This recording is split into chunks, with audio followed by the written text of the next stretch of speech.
For decades, West Bengal was defined by its intellectual and cultural depth, a state where politics was inseparable from the secular, educated tradition of the Bhadralok. That tradition met a sharp realignment in the 2026 assembly elections. The Bharatiya Janata Party captured 206 seats, surging through a landscape once considered an impenetrable fortress for the left and the Trinamool Congress.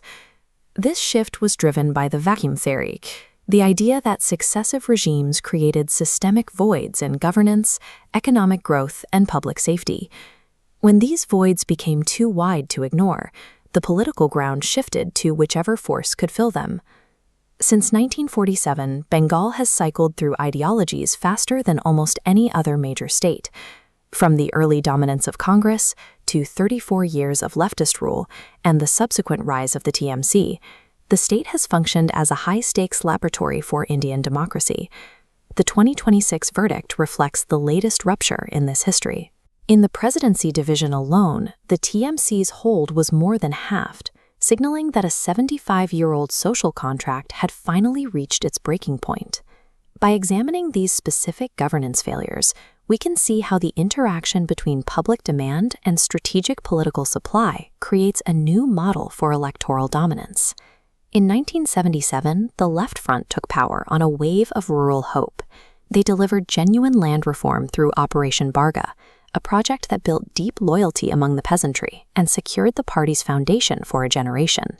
But over 3 decades, that empowerment was replaced by the cadre Raj. Party loyalty became the only gatekeeper for resources, jobs, and justice, eventually stifling the very institutions the state relied on to function. This data illustrates the resulting industrial decay. Under the weight of trade union militancy and a hostile investment climate, the manufacturing sector's share of output dropped from 22% to 15%. By 2021, Bengal contributed only 3.5% of India's total industrial production. With the growth rate of industrial production falling to 7.2%, the state's youth began a massive outmigration.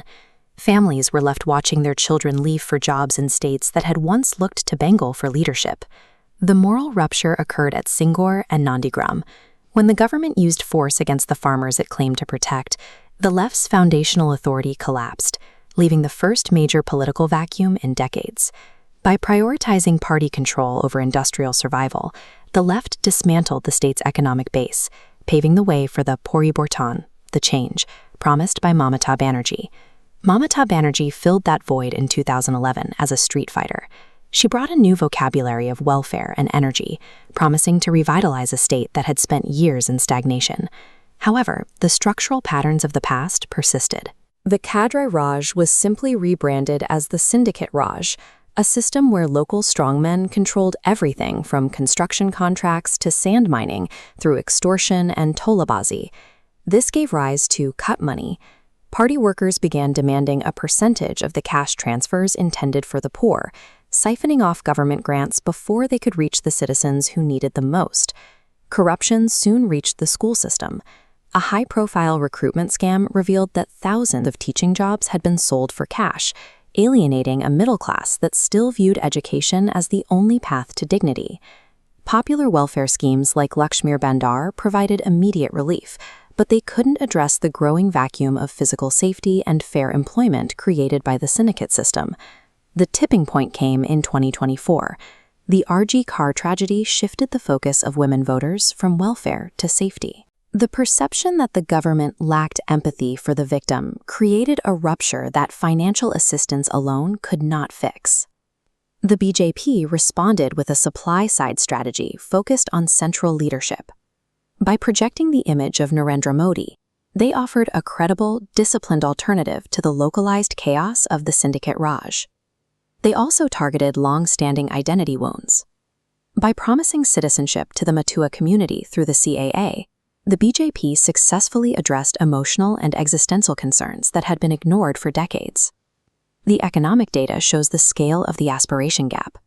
While Maharashtra's economy reached 38.79 lakh crore, West Bengal's per capita growth consistently lagged behind the national average.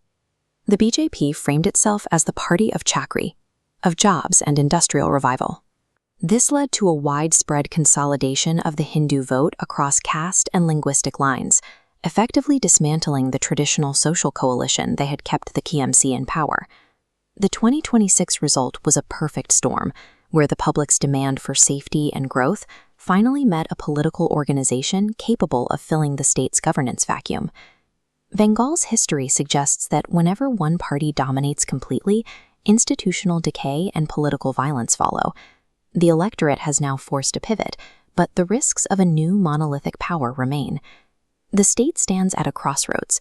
Will this shift lead to a genuine industrial revival, or just another cycle of polarized control? Bengal was once a financial powerhouse and a leader in education and industry. The ultimate test for this new era is whether it can finally move past the era of doles and deprivation to stabilize its economy.